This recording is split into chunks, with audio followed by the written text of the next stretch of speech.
So for this soft look, I'm going to start by brightening the eyelid and making all my pigmentation quite neutral. Quite lucky on the top of my lids, not so lucky underneath. So I'm using this product to just make everything a blank canvas. I'm softening the cream that I just applied. And then I'm applying a light highlighter in the brow area. This is the arch. And I just want to make sure that I blend that out very softly with a neutral eyeshadow. I'm not going to make this eyeshadow too pigmented at the top there, and so I've just used something quite matte. And then I'm using a slightly darker matte colour to just get in the crease and lay down the groundwork. Kind of like a nice tapered thin flat brush to work with, and then soften that out. And I'll keep going backwards and forwards between these two colours that I apply, just so I can get the crease quite precise and quite sharp. So using an angle brush, I'm going to go in and draw a graphic line with Foley eyeshadow. This is one of my all-time favourite eyeshadows. It's so nice for our skin tones. It just seems to work really, really well. So going in with a really fine pencil brush, I'm really sort of getting that nice sharp thin line there, almost like drawing. I love it. I'm going to go back and forth, just creating that line, working very small strokes, and then I found I needed to just go in with the angle brush just to kind of deepen the colour there at the edge. It doesn't matter what happens on the moving part of the lid right now, I just want to get this top line sorted. And then going back in with texture, just a slightly deeper colour between the two, and just going over that line there, but not past the end flick there. Incorporating that into a beautiful sort of double line there. And then using a slightly pearly neutral eyeshadow all over the moving part of the lid. This is Arena.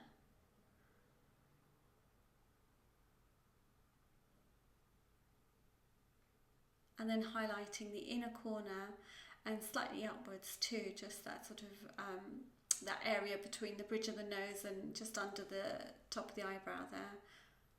Then I'm using Certifeye's glitter. Now you have to be very careful with glitter. Make sure you only use cosmetic grade glitter.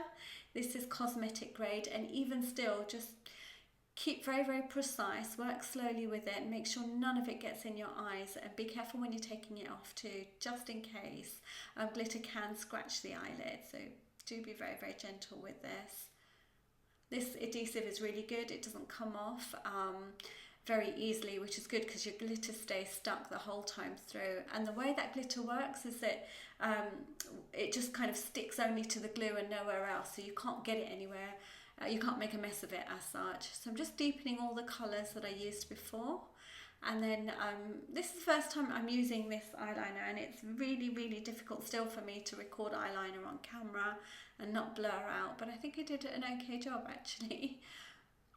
So the eyeliner is just stopping short of the glitter underneath.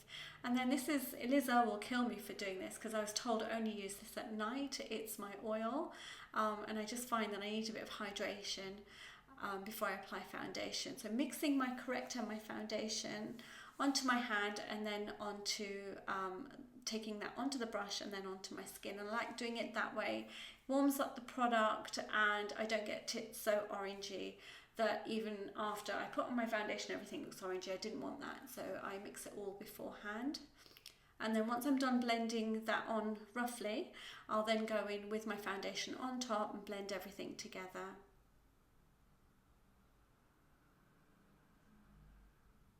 This foundation is really new to me. It was the first time I've used it properly, aside from when I tested it just quickly on my skin and a little bit on Maya, and I absolutely love this foundation. It stayed on all day and it stayed perfect all day, and it's one of those ones that go on matte, which I really like. It goes on matte, doesn't need a lot of powder, and it sits really well without budging, without creasing, without caking. So I was really impressed with this foundation. I still set it anyway because I tend to oil a lot around my nose area, and I don't know, it's a habit, I guess. And this time I felt like contouring. I haven't contoured in such a long time, but I have got a little tubby lately, which you'll see at the end. So I decided to contour and highlight, and I'm doing that with different coloured Illamasqua powders. I've got 5 or 6 different shades, but some are warm and some are neutral. So I like to do these with the neutral and the yellow toned ones, the green toned ones, and then I'll use the warm tone ones just under my eyes. And that's because otherwise the warm tone ones on my skin will just make me look very ashy.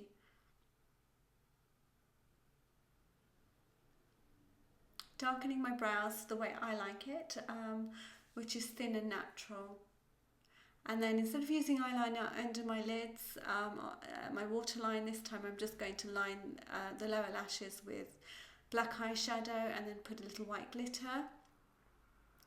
I thought I'd get away without lashes for this kind of look, as it's quite soft. I didn't want a whole wall of lashes to kind of interfere with the eyeshadow and the glitter and hide it. So I used natural lashes and then a soft pinky blush with that gorgeous highlighter that I'm always on about on Snapchat. And I don't know why I chose this colour actually. I think it looked one way in the palette, and then when I put it on I thought, oh, it looks okay. And now that I'm editing, I'm thinking, why didn't I use a dark colour?